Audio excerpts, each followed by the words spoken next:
If you look at a lot of anime and manga today, or especially ones that were popular in the 90s, you might be able to see some of the DNA of American westerns in them. Think of Cowboy Bebop or Outlaw Star and Trigun that often combine sci-fi elements with western ones. But why is it so hard to find manga and anime that are straight up just westerns? It doesn't make any sense, right? During their popularity, a lot of westerns and samurai films were kind of bouncing off each other, and some of them were straight up ripping each other off. In some cases, you do have things like Steel Ball Run from JoJo Part 7, which is pretty popular, but it's not a rootin' tootin' bad guy shootin' western. That's not to say that there are absolutely zero western anime and manga. I'd like for you to sit down with me today and join me as we look at some pretty obscure takes on the Wild West and examine what makes them different.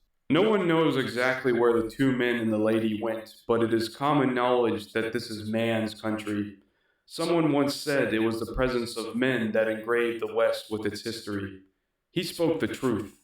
The names might have been lost to posterity, but these are stories of men among men, lonely wanderers roving, guns in hand. Gun frontier. This is the land men trod. Gun frontier. Without a doubt, real men cannot say its name and hold back their tears. Am I reading Blood Meridian?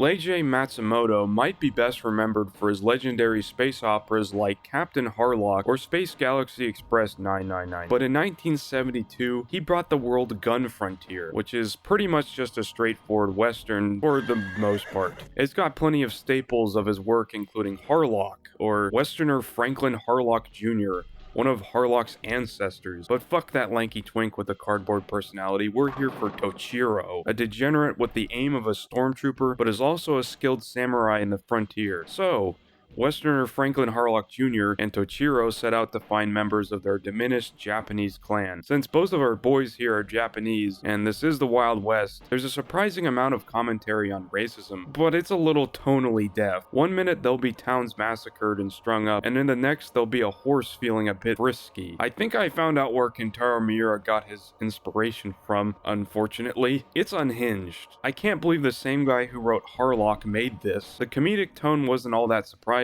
but Leiji must have had a raging when making this, because there is sex everywhere and it's usually not consensual. Maybe I am reading Blood Meridian. It also got adapted into an anime, but I remember the sexual aspects being toned down significantly, which is pretty much all the story has going for it outside of some occasional jokes. The main problem is the concept of the story really stretches itself too thin and kind of gets boring quickly. For something that's only 21 chapters, it felt like the same thing over and over again. The worst thing is, the story doesn't even conclude at the end of the manga, so it feels pointless. The anime also doesn't conclude the story either. There is a novel that Leiji wrote in 1999, but it's out of print. I can certainly see why Gun Frontier is not brought up around Leiji.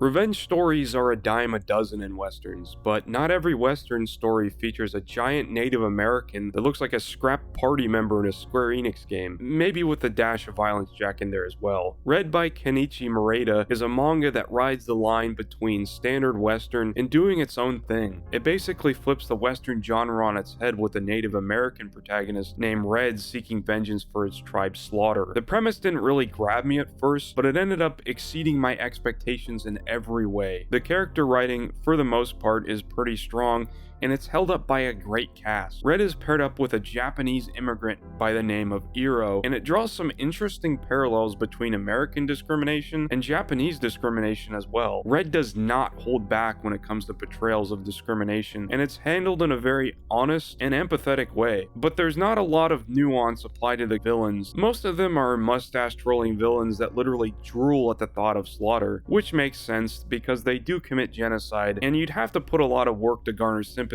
from the viewers. It does attempt to make some of them tragic in a way that they're damaged people, but it's not enough for me to feel bad for them. There's also the case of a character called Owen Landis, who is presented as a normal person, but at one point also engaged in slaughtering natives. It's one of life's greatest mysteries of how someone can be so cruel and dehumanize others and then turn around and treat others well. It is 151 chapters, so the pacing can be a bit rough at times, but it does go to pains to flesh out each of the main characters. Iroh's arc is the best in the series because of how poignant he views America after arriving. His childhood friend promises a land of freedom and hope, but once he arrives, he sees how awful America can be to those that are different. Japan and America are two sides of the same coin, considering he came from a feudal system. Oddly enough, the weakest character of them all ends up being the big bad, Blue, who's totally not Judge Holden. Didn't expect to bring up Blood Meridian so much here. He carried out the platoon responsible for killing Red's tribe, but by the end of the series, he ends up feeling a tad bit underwhelming. The fight at least is good, and I can say the same for the rest of the story. I have never seen such a good balance between action and story. Red gives you these lengthy bits of action, which is followed up by a good chunk of story progression, and it feels like a breather. The art is the chef's kiss to everything else. Look at it! Look at it! Look at it! Look at it! I want all of you to look at it! I'm not a gun guy, but the way that Merida lovingly draws them makes me feel tingly inside. Forget I said that. This probably isn't the most typical Western manga you could find, but it's one worth checking out even if you aren't a fan of the genre.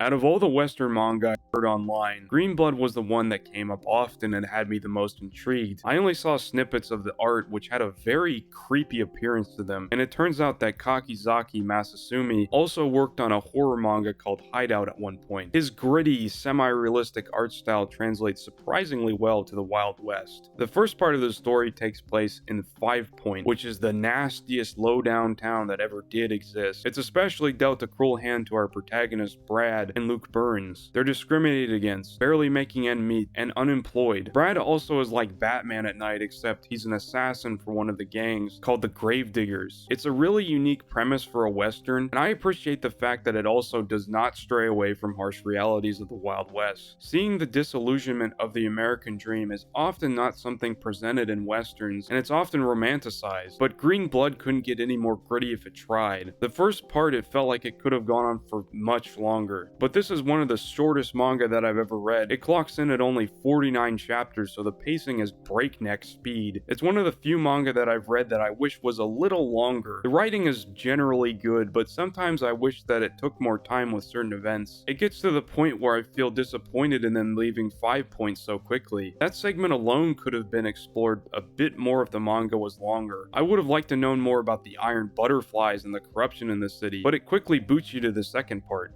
That part follows a standard Western revenge story of the two brothers setting off to find their evil father who abandoned them, Edward King. It's kind of disappointing it drops such a cool and unique premise, but the writing in this part is just as good. Occasionally they run into some of King's gang, and they're all pretty much forgettable villains. It shares the same problem as Red with having very forgettable and weak villains. The trade-off is having most of the supporting cast who are decent people being fleshed out. That's Green Blood for you.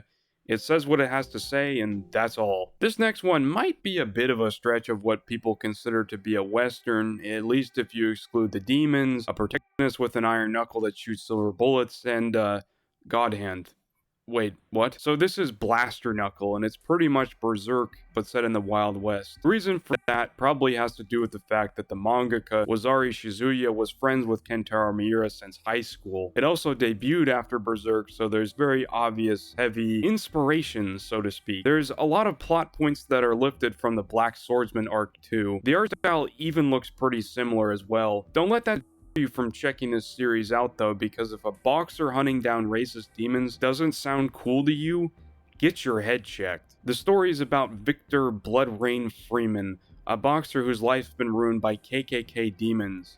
Now, I've heard of Nazi demons and vampires, but KKK ones, that's, okay. He's devoted his life to killing and hunting down demons ever since their father was sacrificed by them. The writing is completely serviceable, but the action is where the meat of the manga lies. It's a real bummer that the franchise is probably too niche to become a video game or something, because it perfectly suits one. Fist of the North Star can move over because punching people to death with a silver bullet from a brass knuckle is way cooler. It's pretty hard to talk about the story though, not because it's bad, because it's really short. It's only 20 chapters long and it ends in such an abrupt manner. It might only be 3 volumes long due to the controversial subject matter, and maybe it's a little too close to Berserk, which was also being published under Jet's Comics at that time. Right at the tail end, it starts to explain the beast ghost hunters, but it gets axed just before it starts to get interesting. Sure, it wasn't the most original, but it had a lot of stuff going on for it that was really fun and creative. While Western manga might